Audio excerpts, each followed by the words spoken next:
Grab your life jackets and VHS copies of Neverending Story,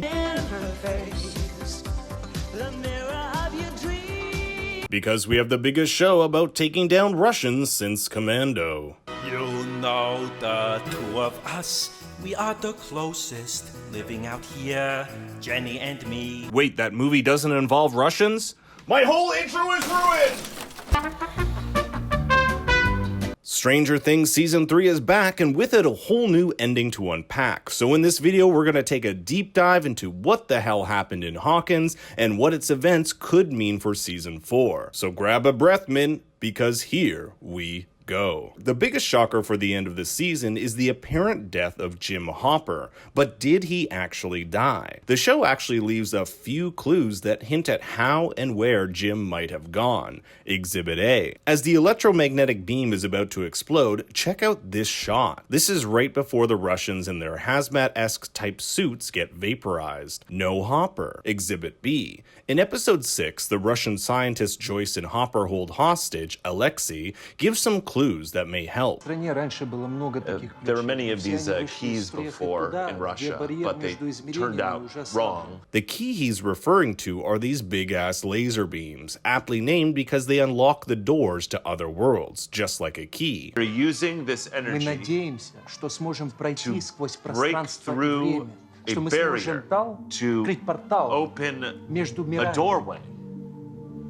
A doorway between worlds. If there are many of these keys, as he calls them, and they act as channels between worlds, is it not possible then Hopper was somehow transported to A, the Upside Down, or B, one of the other Russian facilities? In the post-credit scene, we see the Russians in Kamchatka, seen here, have been successful at opening another one of these portals. After all, how would they have acquired this Demigorgon? But it's what the Russian soldier says here that leaves the biggest unanswered question. No, not the American. The most likely person behind that door is Hopper, who likely got captured by the Russians while he was in the Upside Down or through some sort of teleportation via the key. Of course, Joyce doesn't know that Hopper could potentially be alive. In the last episode, she tells him that she might just stay in Hawkins, even agreeing to go on a full-on date with him to Enzo's. How's your Chianti? But with him now gone and the town believing he died in a tragic fire, Hawkins has nothing left for the Byers family. It's been nothing but a place of pain for them, and with Joyce's only reason to stay gone, Hopper, it's time to move on. Joyce and Hopper are also two characters who share well-crafted character arcs. Joyce starts off the season unwilling to move on with her life after the death of her boyfriend Bob Newby. She's still haunted by his death and skirts Hopper's advances, even forgetting to meet up for their date at Enzo's. She didn't even want to call it a date. Contrast that to the Joyce we see at the end. She's the one to ask Hopper out and literally moves on with her life in a moving van. Hopper's arc, however, has more to do with his relationship with Elle. He's the overprotective father who refuses to let his daughter grow up, going so far as to intimidate Mike. Maybe by the end of it, maybe if you're lucky, maybe I will continue to allow you to date my daughter. As Hopper tells Elle in his speech at the end, his biggest fear is change. That she'll one day change, and the girl he knew who used to eat Eggos and laugh watching westerns with him, the girl that made him happy, will one day find someone else. It's the fear that many fathers go through, but Hopper can't seem to let it go. That is until the final episode where he extends this olive branch to Mike, who's going to take care of Elle. Be careful. Hopper is realizing he won't always be there for her, and his acceptance of Mike is a big leap from the Hopper we saw in episode 1. Nod if you understand. Elle goes on her own journey this season, battling the main villain, the Mind Flayer, and struggling with her own relationship. I dump your ass. Like Hopper says, she's a young woman who is changing, experiencing new things. This is encapsulated in episode 2 when Maxine takes Elle out to experience the mall. It's like a child seeing candy for the first time. How do I know what I like? You just try things on. But besides navigating her relationship with Mike, the end of the season sees a giant change for Elle, both externally and internally. She's lost the closest thing she has to a family, Hopper, as well as her power.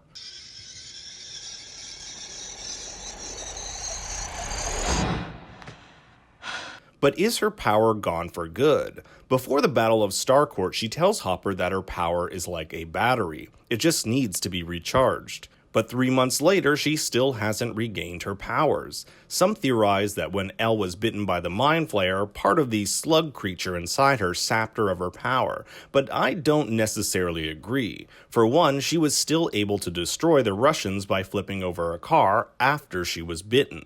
So what happened? It's likely a combination of two things. One, during the battle, she was likely spent of all her energy, having spent most of it in episode 7 fighting off the Mind Flayer in Hopper's cabin. Second, we know that Eleven's powers are closely linked to her emotions. In the past, she's used her powers when frightened or angry. 3 months later, we find her still struggling with the most traumatic event of her life, the death of Hopper. She's also moving with the Byers, having to say goodbye to her boyfriend and starting a new life. It's all extremely stressful and no doubt has an impact on her powers. My guess is when Elle finds out Hopper is still out there, it will either help reignite her powers or take her on a quest to rekindle them. But let's take a moment to talk about the main villains of the season. We have the Mind Flayer, Billy, the Russians, and to a lesser extent, Mayor Cline. Near the end of the season, the kids discover that the Mind Flayer, a creature from the Upside Down which took control of Will last season, has been trapped in Hawkins when Elle closed the portal at the end of the season. But with Will no longer the host, the Mind Flayer had to look for someone new, eventually setting up shop at the abandoned steel mill where he takes over Billy's body. For most of the season, the Mind Flayer is too weak to fight Elle and uses Billy to recruit more Flayers, as they're called, to his side. This includes Mrs. Driscoll and many of the townspeople who eventually disintegrate into piles of goo to morph into the Mind Flayer's physical form. The only thing stopping the Mind Flayer from taking complete control over the world is Elle, which is why Billy spends most of the time saying,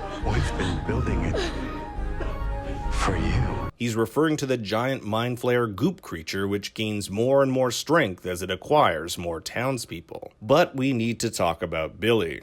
Breaststroke.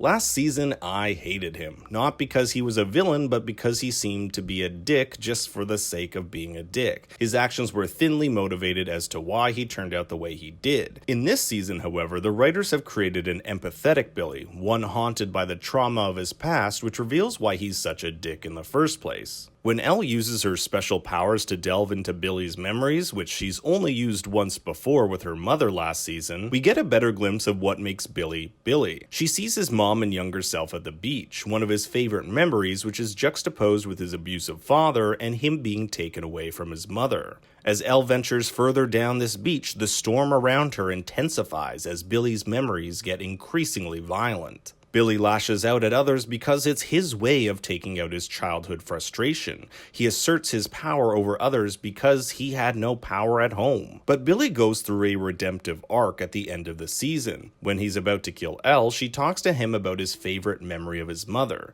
This allows him to break out of the Mind Flayer's control and save Elle at the last minute, sacrificing himself just long enough for Joyce to shut down the key and destroy the Mind Flayer for good. But this comes at a cost. Billy's life. And honestly, I thought this was a great choice by the writers. In the fan community, season 2, Billy was seen as one of the most unlikable characters. But now they've done two things: gotten rid of him while actually making me care about him. It's a proper send-off to a character who probably didn't have much more to contribute to the show anyway. We also have the Russians, who are the narrative thread which link the entire season into the next. Not only does this season start with the Russians, it ends with them too, hinting that season 4 will delve further into the US versus Russia Cold War undertones. The Russians are looking for ways to gain power and assert dominance over the US, and what better way than harnessing the interdimensional powers that these keys seem to unlock. As Alexei said, there are many of these keys, but that's only half the equation. The other is location. One of these locations just happens to be Hawkins, Indiana, another Kamchatka, Russia. If the Russians could somehow weaponize the Demigorgons and or control the Upside Down, it may just be the thing that could win the Cold War. And finally, we have Slimy Mayor Cline, played by the guy from Saw, or Princess Bride if you want something more uplifting. Cline was responsible for selling Hawkins' land to the Russians and ends up behind bars on corruption charges. So with the bad guys defeated and our characters venturing off into different locations, what does this mean for Season 4? First, we have the question of Joyce, Elle, John, and Will leaving town. It's never mentioned in the show where exactly they're going, but it's far enough that Mike and Elle can only meet during the holidays. So how will this play out? One theory suggests that next season we'll see several storylines set in different cities. We had one episode like this last season where Elle ventured on her own in search of her mother, but this season would see half the cast in Hawkins and half in a yet unknown location. Mike also says that he'll have Dustin's radio hooked up so they'll be able to communicate whenever they want to, and if 2 locations weren't complicated enough, we also have Hopper in Russia. A second theory is that some event will force Elle and the Byers back to Hawkins, and if there's any event that would cause that, it would likely involve Hopper. And it's possible that next season may take place entirely during one of these holidays. That way we'd get all the characters back in Hawkins without having to deal with them hundreds of miles apart. In the last episode, we also get a brief glimpse of Dr. Sam Owens, who played a more prominent role in Season 2. He's a high-ranking member of the U.S. Department of Energy who also is responsible for helping Hopper in arranging the adoption of Eleven. The fact that we see him for the last episode after being non-existent this entire season hints that Season 4 will likely involve the US government, as the plot of the Russians has now been discovered and covered up by the US government. Now, I could do a whole other video on all the other characters and their arcs during the show, especially our beloved Dusty Buns, but in this one I just wanted to cover the main points involving the ending. However, if you want more Stranger Things videos, shoot me a comment or send me a message on Twitter at ThinkStoryYT. Make sure to like and subscribe, I have more videos on the way. And remember, Daddy loves you very much.